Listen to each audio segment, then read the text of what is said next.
Hello दोस्तों, आज हम बीरबल की एक और नई कहानी सुनाने जा रहे हैं। बीरबल बहुत नेक दिल और दानी इंसान थे। वह सदैव दान करते रहते थे और इतना ही नहीं, बादशाह से मिलने वाले इनाम को भी ज्यादातर गरीबों और दीन दुखियों में बांट देते थे। परंतु इसके बावजूद भी उनके पास धन की कोई कमी नहीं थी।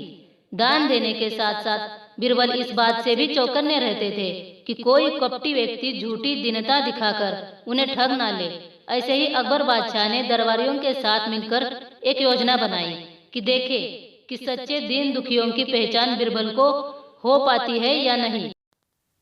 बादशाह ने योजना के अनुसार अपने एक सैनिक को भेष बदलकर दीनहीन अवस्था में बीरबल के पास भेजा। अगर वह आर्थिक सहायता के रूप में बीरबल से कुछ ले आएगा तो अकबर की ओर से उसे इनाम मिलेगा। एक दिन जब बीरबल पूजा पाठ करके मंदिर से आ रहे थे तो भेष बदला हुआ व्यक्ति बीरबल के सामने आया और बोला, हुजूर दीवान, मैं और मेरे 8 छोटे बच्चे हैं जो 8 दिनों से भूखे हैं। संतों का कहना है कि भूखों को भरपेट खाना खिलाना बहुत पुण्य का कार्य है। मुझे आशा है कि आप मुझे दान देकर अवश्य ही पुण्य कमाएंगे। बीरबल ने उस व्यक्ति को सिर से पांव तक देखा और एक क्षण में ही समझ लिया कि वह ऐसा नहीं है जैसा वह दिखावा कर रहा है। बीरबल मन ही मन मुस्कुराए और बिना कुछ बोले ही ऐसे रास्ते की ओर चल पड़े जहां से होकर नदी पार करनी पड़ती थी। वह व्यक्ति भी बीरबल के पीछे पीछे चलता रहा। बीरबल ने नदी पार करने के लिए जूती उतारकर हाथ में ले ली। उस व्यक्ति ने भी अपने पैर की फटी पुरानी जूती हाथ में ले ली। बीरबल नदी पार कर कंकड़ वाले मार्ग से नंगे पैर आगे चलने लगे, पर वह मनुष्य कंकड़ वाला मार्ग आते ही 2-4 कदम चलने के बाद ही जूती पहन लेता।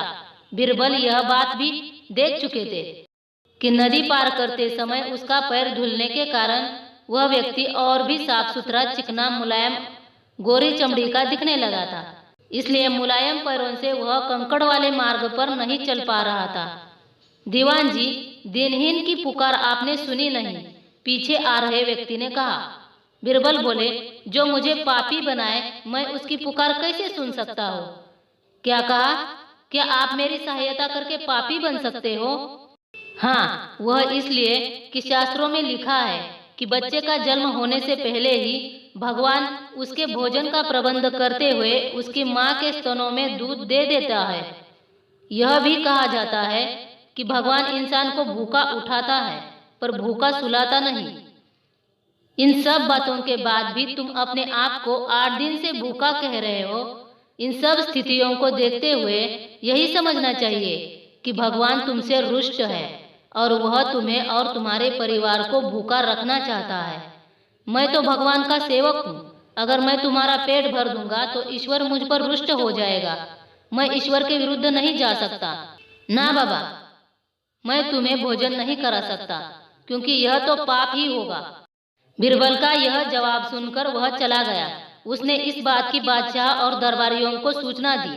बादशाह समझ गए कि बीरबल ने उनकी चालाकी पकड़ ली है।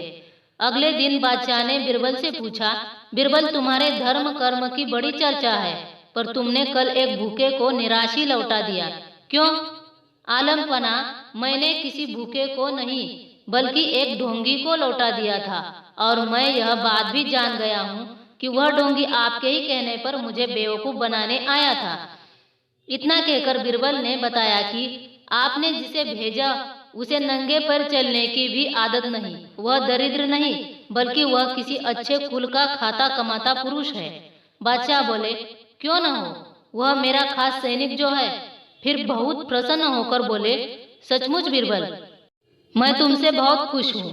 तुम्हें धोखा देना इतना आसान नहीं है। बादशाह के साथ साजिश में उपस्थित सभी दरबारियों के चेहरे बुझ गए। दोस्तों, ये कहानी आपको अच्छी लगी होगी तो लाइक और सब्सक्राइब जरूर कर दीजिए।